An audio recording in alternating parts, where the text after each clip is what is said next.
نشرة الأنباء الصوتية ليوم الجمعة 23 كانون الأول 2016 مع غنوة غازي زيتوني. إشراف مفوضية الإعلام في الحزب التقدمي الاشتراكي.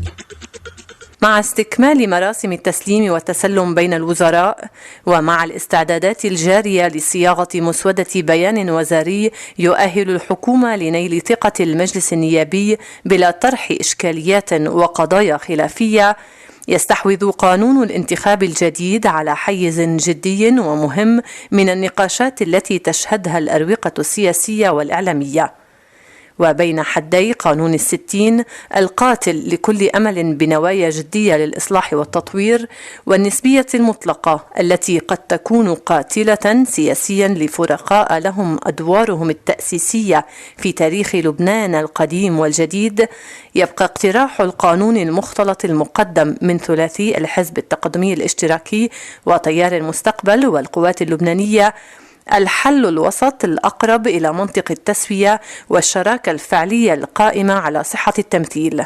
مفوض الإعلام في الحزب التقدمي الاشتراكي رامي الريس تحدث في هذا السياق للنشرة الصوتية فقال: أتصور أن بعض القوى التي تطرح النسبية الكاملة في هذه الظروف تتغاضى عن عدم وجود حياة سياسية وحزبية طبيعية وفاعلة في لبنان، خصوصا إذا ما طرحت هذه النسبية على قاعدة الطائفية كما يروج لها راهنا. وأريد أن أذكر هنا في هذا المجال بأن المعلم كمال جنبلاط كان أول من طرح موضوع النسبية الكاملة في البرنامج المرحلي للإصلاح الذي طرح في سنة 1975. لذلك نتمنى أن لا يزايد علينا البعض في هذا المجال. إذا كان هناك نوايا مبيتة لإلغاء أو تهميش الحزب التقدمي الاشتراكي فالأكيد أننا سوف نتصدى لذلك، وهذه مسألة لا يمكن أن تمر مرور الكرام، مع الإشارة طبعا بأن لهذا الحزب دوره التاريخي والنضالي في المعادلة الوطنية اللبنانية. وواضح أن هناك بعض الأطراف الذين يعارضون قانون الستين في العلن إنما يؤيدونه في السر. في نهاية المطاف نحن كما سبق وذكرنا لسنا جمعية خيرية، لنا الحق المشروع الكامل بأن تكون لنا كتلة نيابية وازنة تماثل الدور والموقع الذي يشغله النائب وليد جنبلاط والحزب التقدمي الاشتراكي، لذلك فليبنى على الشيء مقتضاه. في سياق متصل، يبدو موقف تيار المستقبل واضحا في رفض الإبقاء على قانون الستين كوضوحه التام في رفض النسبية المطلق. هذا الموقف أكده عضو كتلة المستقبل النائب محمد الحجار في تصريح خاص للنشرة الصوتية، قال فيه: كتيار مستقبل كان لنا موقف واضح من موضوع النسبية. كل الموضوع النسبية إنه النسبية الكاملة في ظل وجود سلاح حزب الله، هذا السلاح المتفلت الخارج عن الشرعية، لا يمكن أن نقبل بأن يكون هناك نسبية كاملة، لأنه ساعتها الحديث عن عدالة التمثيل وصحته ما بتكون متوفرة، لأن بظل وحش السلاح. لنا في هذا الموضوع تجارب كثيرة. هناك فترة تأهيل للبنانيين لكي يتعودوا على نظام النسبية، وكذلك في مرحلة انتقالية ريثما يتم الانتهاء من موضوع السلاح، عندها لا مانع عندنا من يطبق النسبية بشكل كامل. أما اليوم فنحن متعلقون وملتزمون ومتمسكون بالاتفاق الموقع بيننا والقوات والحزب الاشتراكي، يعني النظام المختلط.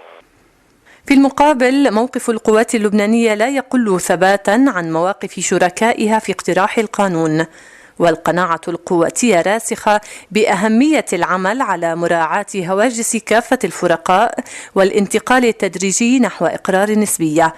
الكلام لرئيس جهاز الإعلام والتواصل في القوات شارل جبور في تصريح خاص أيضا للنشرة الصوتية.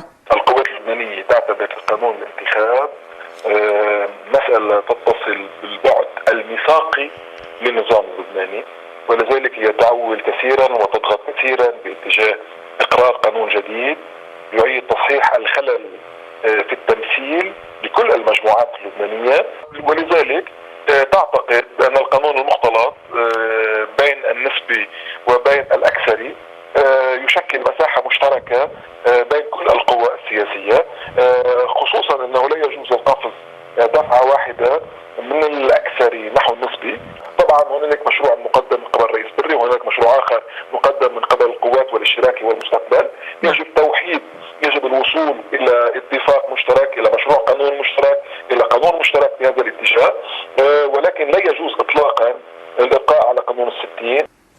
رأى الأمين العام لحزب الله السيد حسن نصر الله أن النقاشات التي تحصل حول قانون الانتخاب هي نقاشات إيجابية، وقال: إننا مع حوار كامل وشامل مع كل القوى السياسية، ونريد القانون الأمثل والأفضل، وأن نأخذ نقاط القلق للوصول إلى مكان ما، ولكن لسنا مع العودة لقانون الستين.